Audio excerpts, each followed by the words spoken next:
믿음을 가지고 살아가는 신자들은 세상을 바로 볼 줄 아는 지혜를 가지고 있어야 합니다.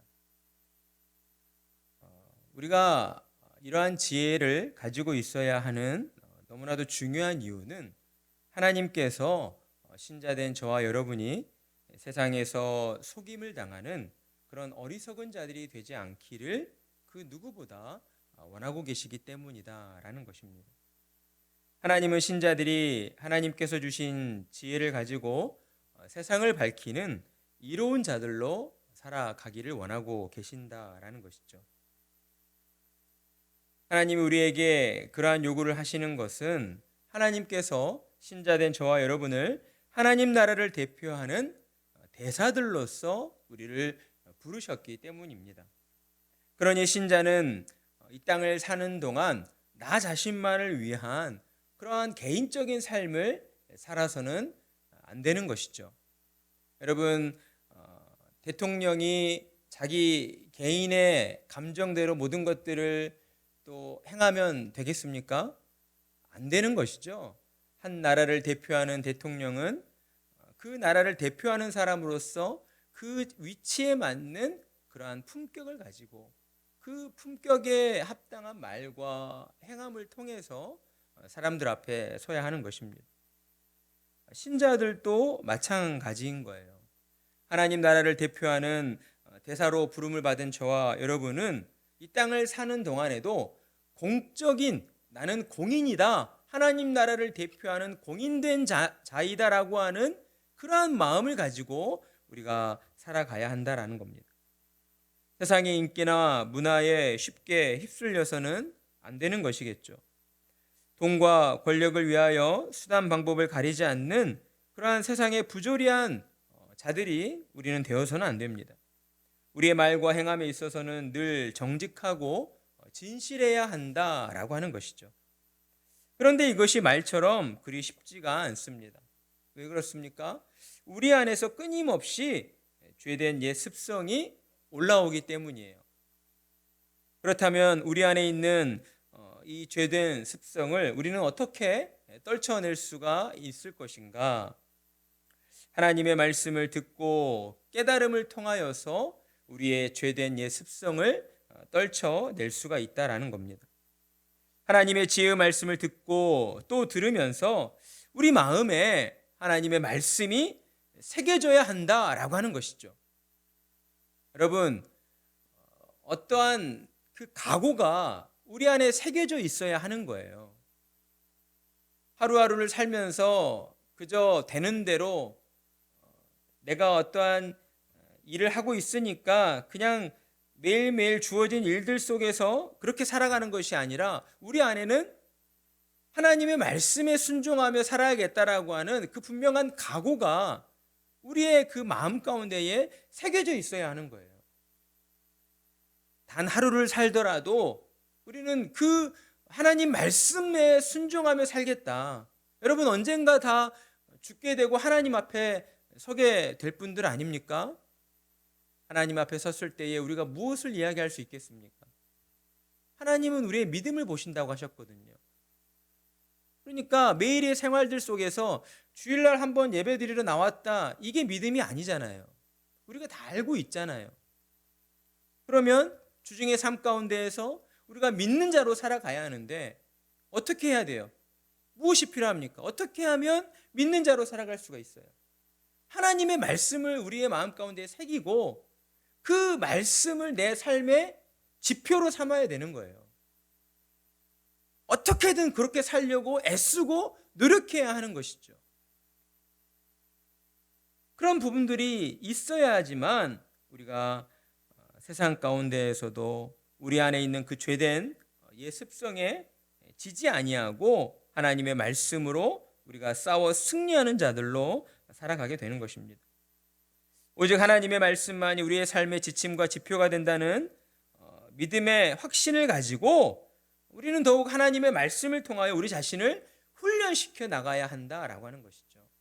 우리가 육신을 입고 이 땅을 사는 동안의 삶은 주님과 동행하는 천국 맛보기의 삶이기도 하지만 어때요?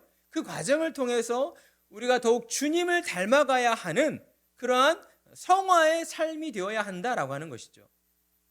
성화의 삶은 그냥 이루어지는 것이 아니죠. 우리의 자녀들도 사회에 나가서 버젓한, 의젓한 한 사회인으로서 살아가기 위해서 그래서 10년, 20년이라는 시간을 보내는 거잖아요. 태어나자마자 한 사람으로서 무언가 자기에게 주어진 그 삶을 책임질 수 있는 모든 것들이 갖춰져 있다면 굳이 10년, 20년이라는 시간이 필요하지 않겠죠. 처음부터 무언가를 해 나갈 수 있겠죠. 그러나 우리가 그렇지 못하잖아요. 그렇기 때문에 가정에서도 교육을 받고 학교를 다니면서도 또 교육을 받고 우리 자신이 가르침받고 훈련받으면서 건강한 사회인으로 성장해 가게 되는 것처럼 우리가 하나님의 말씀에 따라서 우리 안에 있는 죄된 옛 습성을 떨쳐내고 정말 하나님 말씀에 순종하는 자로 하나님 나라를 대표하는 대사들로 살아가기 위해서는요, 하나님의 말씀을 통해 우리 자신을 훈련시키는 그런 훈련의 과정이 반드시 있어야 한다라고 하는 겁니다. 여러분이 모여있는 이 지상교회가 또한 하나님의 말씀으로 훈련받는 훈련의 장이 되는 거예요. 믿음의 공동체이면서 훈련의 장. 우리의 가정도 마찬가지잖아요. 우리 가정 안에서도 매일 훈련만 합니까? 그렇지 않죠. 맛있는 밥을 먹으면서 서로 교제하면서 또 서로 사랑을 나누는, 그러니까 마음과 마음을 나누는 사랑의 장이기도 하지만 또 한편으로는 여러 가지 훈육과 가르침을 통해서 건강한 사람으로 성장하기 위한 그런 훈련의 장이 되는 것처럼 교회도 마찬가지다라고 하는 것이죠. 어느 한쪽으로만 치우쳐서는 안 되는 겁니다. 그러면은 교회가 건강할 수가 없어요. 교회가 건강하지 못하다는 것은 무슨 말이에요? 교회를 이루고 있는 성도들이 건강하지 못하다는 거예요. 교회가 건강하지 못하다는 것은 우리 교회가 건강하지 못하구나 이렇게 남 이야기하듯 이야기할 수 있는 것이 아니라 그 교회를 이루고 있는 주님의 몸된 지체된 성도들이 건강하지 못하다는 의미잖아요. 따라서 믿음을 가지고 모인 우리 성도들은 하나님의 말씀으로 우리 자신을 더 훈련하는 그런 훈련자의 그러한 마음가짐을 가져야 하는 것입니다. 그래서 주님은 오늘도 죄로 부패한 세상을 살아가는 우리에게 하나님의 지혜를 가르쳐 주시고 있는 것이죠.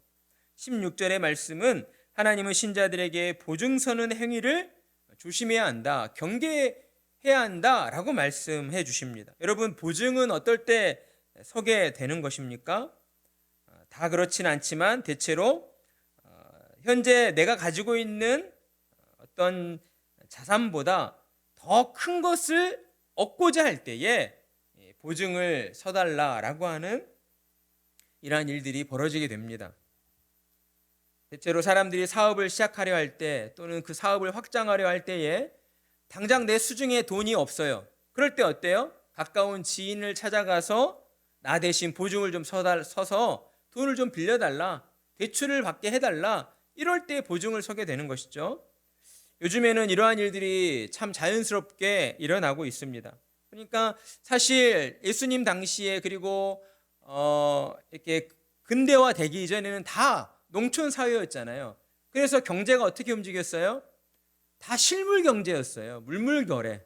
다 실물 경제. 그러니까 화폐라고 하는 것이 만들어졌다고 해도 실질적으로 시장에 나가서 화폐를 주고 물건을 사오는 이러한 실물 거래가 경제의 주를 이루었지만 이제 근대화 시대를 지나치면서 이제 현대화 되어질 때에 이제 금융 서비스라고 하는 파이낸셜이라고 하는 이러한 서비스 시스템들이 만들어지면서 실물이 아닌 신용 거래가 요즘에는 주를 이루게 되었죠. 그러다 보니 돈을 빌려가지고 어떤 일을 시작한다, 사업을 한다, 이러한 일들이 우리 주변에 참 많이 벌어지고 있습니다.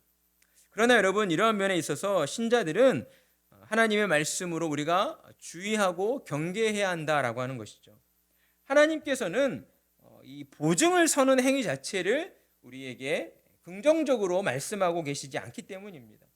왜냐하면 보증을 선다라고 하는 그 행위가 사실 그 이면에 깔려 있는 의미로 볼 때에 도박과 같은 그러한 성향을 가지고 있기 때문이에요. 적은 비용으로 큰 수익을 얻으려고 한다. 이게 투기죠. 다른 게 투기가 아니에요. 우리는 이제 오늘날 좋은 말로 투자라고 표현을 하는데 사실 정상적인 어떤 그 룰에서의 투자라고 한다면 내가 투자한 만큼 걷어들이는 것이 그게 투자겠죠. 100원을 투자했으면 최소 100원에서 뭐 많으면 200원 정도지 100원을 투자했는데 갑자기 1000원을 얻고 10,000원 얻는다. 이건 투자가 아니죠. 투기가 되는 거죠. 왜 투기가 될까요? 거기에는 정당하지 못한 그러한 방법들이 끼어 들어가기 때문에 그러한 일들이 이루어질 수가 있는 것이죠. 보증을 선다는 것은 이러한 면으로 볼 때 도박이나 투기와 같은 성향을 가지고 있다라고 하는 거예요. 내가 어떻게 하면 적은 비용으로 더 큰 이익을 얻을까, 더 많은 것을 벌어볼까라고 하는 인간의 욕심에서 비롯된 것이기 때문에 하나님께서는 보증을 서는 행위, 또 보증을 서달라고 하는 것 자체에 대해서 조심해야 된다, 경계해야 된다라고 우리에게 이야기를 하고 있는 겁니다. 이제 우리도 주변을 살다 보면 이런 유혹을 당할 수가 있거든요.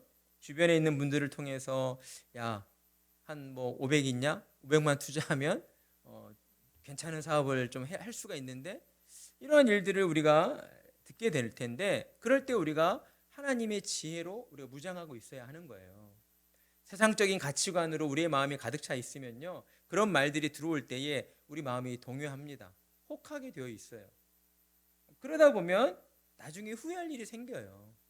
하나님의 자녀는요. 하나님의 말씀대로 어떻게든 순종하려고 노력해야지 자꾸만 세상적인 가치관에 내 마음을 내어주고 세상 사람들의 말에 귀를 열고 아 그래? 그렇게 하면 좋겠다. 이렇게 너무 쉽게 동조하는 것 결코 우리에게 유익이 될 수 없다라고 하는 것입니다.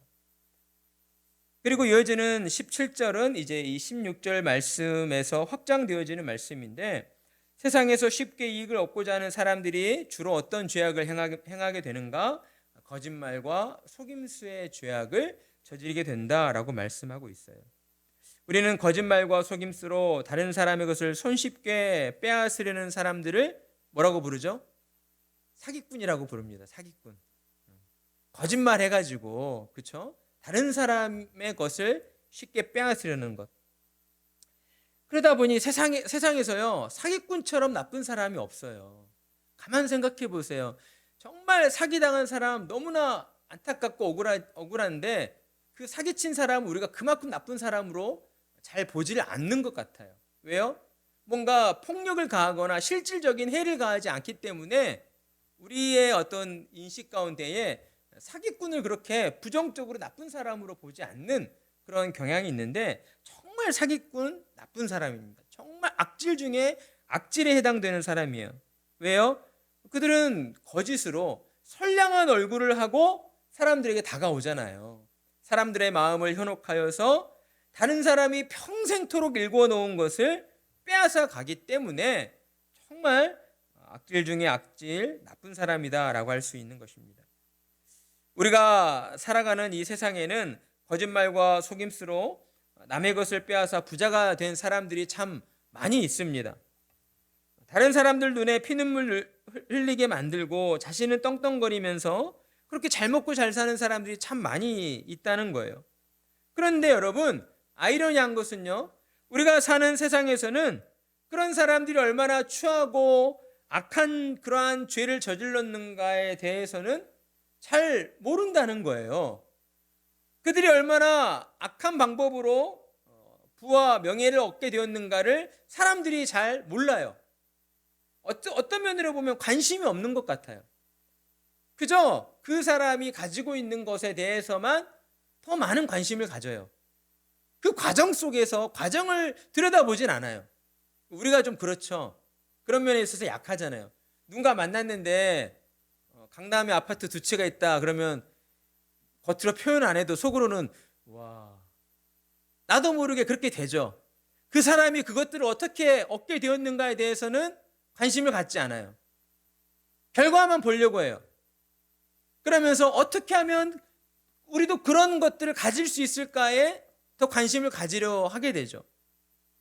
그런데 여러분, 대부분의 믿음 없는 사람들의 세상적인 방법은 결코 정직한 방법으로 부를 축적하는 분들이 그렇게 많지가 않아요. 이런 면들에 있어서 우리가 깨어 있어야 하는 것이죠. 다른 사람에게 거짓말하고 속임수로 어떠한 부를 축적하는 것, 정말 하나님 앞에서 잘못을 저지르는 것이고 또한 죄악된 일이다라고 하는 것을 우리가 명심해야 합니다. 세상에서 그처럼 거짓말과 속임수로 잘 먹고 잘 사는 사람들이 많다 할지라도 하나님께서는 그들의 그 모든 것들이 한 번의 입김으로 꺼져버리는 촛불처럼 부질없는 것들이다라고 우리에게 말씀을 하고 계십니다. 하나님께서는 그들의 악행에 대하여 반드시 심판하시기 때문이에요. 거짓말과 속임수로 남의 것을 빼앗아서 자기 입에 넣은 음식이 마치 모래처럼 그렇게 변하게 되는 그들에게 재앙이 내릴 것이다 라고 분명하게 말씀하셨다는 것이죠. 그러니 믿음으로 사는 신자들은 어때요? 모든 행함에 있어서, 특별히 경제적인 면에 있어서, 또 부를 또 모아가는 일들에 있어서 우리가 늘 정직하고 진실한 방법으로 우리는 그 일들을 행해야 한다라고 하는 겁니다. 거짓말로 남을 속여서 이득을 취하려는 그런 잘못된 마음들을 우리가 버려야 할 것입니다. 이제 18절의 말씀은 조언이나 전략의 중요성을 우리에게 강조하고 있어요. 여러분, 사람이 나이가 들면 자기 생각의 늪에 빠지기가 쉽습니다. 그러다 보니까 나이가 들면 들수록 다른 사람의 말을 잘 들으려 하지 않아요. 사람이 다 그런 것 같아요. 각자의 인생을 살아가고 있으니까 가정 안에서도 아무리 서로 사랑하는 가족들이라고 해도 그게 이제 다른 면으로 생각해 보면 인간이 가지고 있는 그런 연약함 때문인 것 같습니다. 내가 경험하고, 이 경험이 거의 크죠. 내가 경험한 것에 대해서만 믿으려고 해요. 그러다 보니 다른 사람이 하는 말들에 대해서 진짜 그래? 에이, 안 그럴걸? 일단 이렇게 부정하고 드는 것이죠. 근데 하나님께서는 이러한 모습이 결코 신자다운 모습이 아니다라고 말씀을 하고 계시는 거예요. 어리석은 모습이다라고 우리에게 경고하시고 있는 겁니다.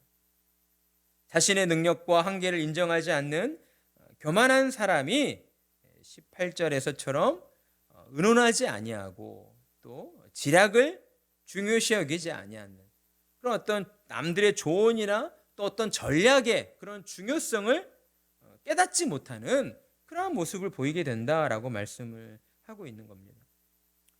하나님께서는 신자들이 다른 사람의 의견이나 말에 귀가 열려야 있어야 한다라고 말씀하셔요.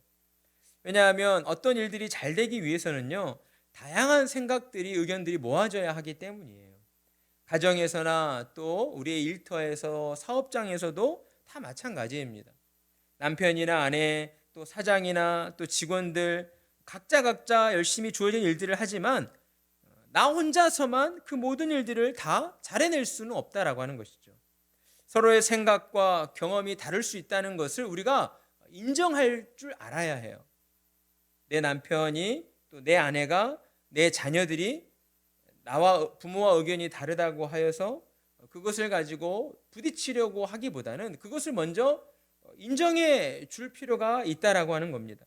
그리고 서로의 생각과 의견을 이렇게 말하고 들어줄 수 있는 그러한 공간들이 우리 안에 형성이 되어 있어야 해요. 특히 신자된 저와 여러분은 서로의 다름을 인정하고 배려할 줄 아는 그러한 자세를 특별히 가져야 하겠죠. 그래야만 이 믿음의 공동체가, 교회가 건강하게 바로 설 수가 있기 때문입니다. 우리가 한 형제 자매가 아닌데 믿음으로 우리가 하나가 되었잖아요. 그렇기 때문에 지상교회에서는 여러 가지 불협화음이 있을 수밖에 없어요. 주님의 말씀을 우리의 마음에 새기고 다른 사람, 그러니까 옆에 있는 다른 성도님들의 의견이나 조언이나 이런 것들에 대해서 귀담아 들을 수 있어야 주님의 몸된 교회가 더욱 하나 되어지는 그러한 화합하는 교회로 우리가 성장할 수가 있는 것입니다. 그리고 이어지는 19절은 이제 중상모략을 경계해야 한다라고 하는 말씀입니다. 하나님은 남의 비밀을 함부로 누설하지 말라라고 경고하셔요. 이것은요, 공동체 생활을 함에 있어서 매우 중요한 덕목이 된다라고 할 수 있습니다. 왜냐하면 여러분, 공동체가 건강하게 서기 위해서는요, 무엇보다 서로를 향한 신뢰가 바탕이 되어야 하기 때문인 것이죠. 여러분, 오늘날 가정들이 이혼하는 가정들이 참 많아요. 깨지는 가정들이 너무나도 많습니다. 여러분, 그 안으로 들어가서 그 왜 가정이 깨지는가, 이혼하는가 살펴보면 정말 대체로 다 서로에 대한 신뢰가 이제 바닥을 찍었기 때문이다라고 하는 것이죠. 사랑하는 마음이 없기 때문이 아니에요. 이렇게 처음에 남녀가 서로를 좋아하고 뭐 결혼하게 될 때에는 당연히 그 사랑의 어떤 그 이제 뭐라고 하죠? 불을 지피는 그러한 그 시작점이 필요하지만 가정이라고 하는 공동체를 꾸려 나갈 때에는 그 사랑 다음에 이제 오게 되어지는 서로에 대한 신뢰, 마음과 마음이 서로 간에 이해되어지는 그런 신뢰 관계가 유지가 되어야 하는 것이거든요. 이런 부분들이 잘 이루어지지 않다 보니까 오늘날 이혼하는 가정들이 많고, 또 부모와 자녀들 사이의 관계에서도 정말 그 관계가 완전히 깨져버리고 단절되어지는 그러한 일들이 참 많이 있다라고 하는 것입니다. 그러니까 우리는 공동체를 건강하게 이루기 위해서 서로를 향한 신뢰를 정말 우리가 중요시 여겨야 하는데, 그렇기 때문에 우리는 더욱더 상대방에 대한 어떠한 험담이나 다른 사람의 어떠한 실수나 허물에 대해서 우리가 이렇게 이야기하는 것, 말하는 것을 정말 우리가 극도로 조심하고 또 조심해야 한다라고 하는 것입니다. 여러분, 우리가 말의 표현을 바꿔야 할 필요가 있어요. 저도 참 그런 부분이 안 돼서 가끔 저 자신을 돌아볼 때 왜 이것밖에 안 될까라고 제 자신을 많이 한탄하며 후회할 때가 참 많이 있는데, 말의 표현을 바꿈으로써 어때요? 우리 가정의 어떠한 그 일들을 살려낼 수가 있고, 또 우리의 자녀들과 우리의 가정의 일들을 더 생명력 있게 살려낼 수가 있는 것입니다. 모든 일에 있어서 그냥 무조건적으로 긍정적으로 표현하라, 이걸 말씀드리는 것은 아니에요. 그러나 우리가 입술의 말을 내뱉을 때 우리 안에는 늘 믿음의 말을 내뱉을 수 있어야 한다라고 하는 것이죠. 교회가 특별히 우리 세우는 교회가 앞으로도 정말 건강하게 서가기 위해서는요, 이처럼 다른 사람의 어떤 실수나 허물에 대해서 뒤에서 험담하는 것이 아니라 어떻게 해서든 포용해주고 수용해주고, 여러분, 포용해주고 수용해주고 이게 뭐예요? 이걸 뭐라고 표현? 이게 과연 어떤 모습으로 드러나지는 거냐면 내 입을 닫는 거예요. 참 웃기죠? 다른 사람의 실수나 어떤 잘못을 우리가 허용해준다, 포용해준다라고 하는 것은요, 가가지고 뭐 등을 다독여준다 이게 아니고 그냥 입을 닫고 있는 거예요. 그게 근데 참 어렵죠. 뭔가라도 이야기하고 싶으니까. 그게 우리 안에 있는 그 죄된 옛 본성이거든요. 그런 부분들을 우리가 정말 주의하고 조심해야 합니다. 예수님께서도 이제 십자가에 못 박히러 올라가시기 전 제자들을 불러 모으시고 내가 너희를 사랑한 것 같이 너희도 서로 사랑하라 라고 말씀하시면서 예수님이 자신을 낮추어서 제자들의 발을 직접 씻겨주시는 그 사랑의 본을 보여주셨잖아요. 그러니 믿음의 공동체로 모인 저와 여러분은 주님의 모습을 본받아서 무엇보다 먼저 나 자신을 낮추는 그런 사람들이 되어야 하는 것이겠죠. 나 자신을 낮추지 않고서 어떻게 다른 사람들을 우리가 받아들이고 또 수용할 수가 있겠습니까? 나 자신을 낮춰야 하는 거예요. 자꾸만 내가 내 옆에 있는 사람들보다 그래도 못나지는 않았지? 이런 생각을 가지고 있으니까 나를 낮추고 싶지가 않죠. 그런 모습들이 나올 수가 없는 것이죠. 교회를 향하여 우리가 처음 나온 사람들을 더 따뜻하게 맞이해 줄 수 있어야 하고, 또 그 사람들에게 정말 나 자신을 낮추어서 어떻게 하면 그분도 또 나처럼 교회 안에서 신앙생활을 잘 해나갈 수 있을까? 이러한 마음을 가지고 우리가 더 친밀하게 다가갈 수 있어야 합니다. 하나님이 그것을 원하신다라고 말씀을 하셔요. 이제 20절은 또 19절에서 이런 말이 많아지는 것에 대한 그런 경고를 하고 있는데, 말이 많다 보면 어때요? 해서는 안 될 말도 하게 된다는 거예요. 20절을 보게 되면 지금 누구를 저주하고 있어요? 자기의 아비나 어미를 저주하는 이러한 일들이 벌어지는 거예요. 왜요?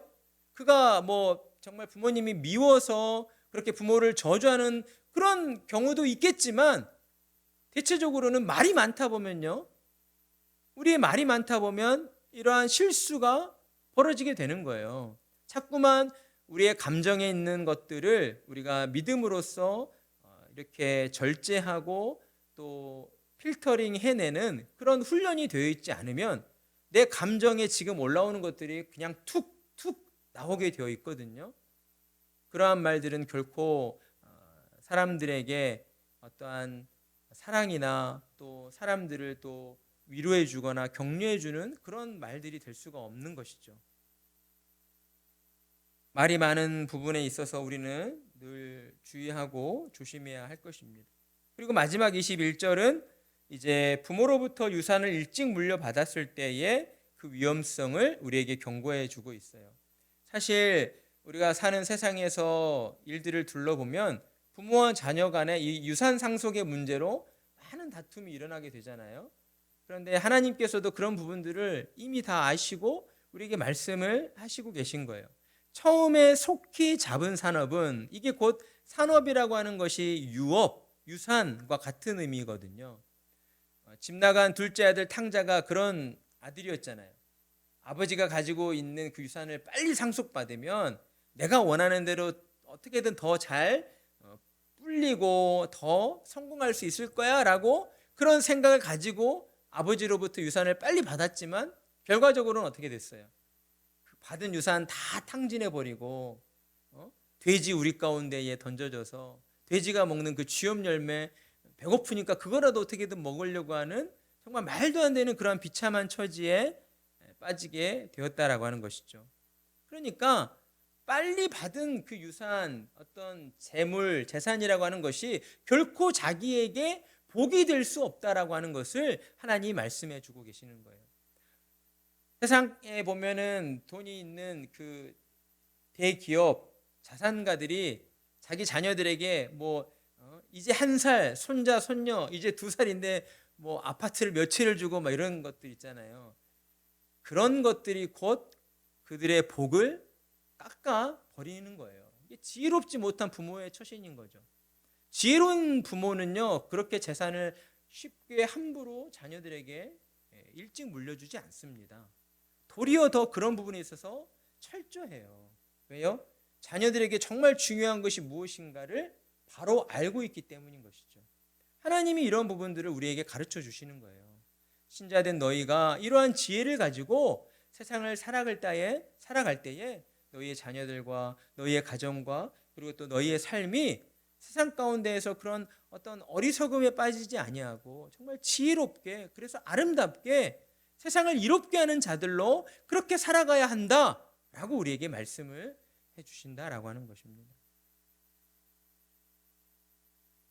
우리의 가정과 또 우리의 자녀들이 정말 세상에서 더 잘되고 또 건강하게 하나님의 은총 가운데 잘 살아가기를 우리가 바라고 있잖아요. 그렇다라고 한다면 우리는 하나님의 이 말씀을 우리의 자녀들에게 들려주셔야 합니다. 여러분이 오늘 자녀들이 이 자리에 안 나왔다고 할지라도 오늘 들었던 이 말씀 가운데 여러분의 마음에 감동이 되는 말씀이 있으셨다면 그 말씀을 여러분의 자녀들에게 전달해주고 들려주는 그러한 행위들로 이어져야 한다라고 하는 것이죠. 그러면 하나님의 말씀이 능력이 되어서 여러분의 자녀들 그리고 가정, 우리의 삶을 또한 하나님의 은총 가운데로 그렇게 이끌어 주실 것입니다. 그러한 은혜가 우리 모두에게 충만하기를 간절한 마음으로 축복합니다.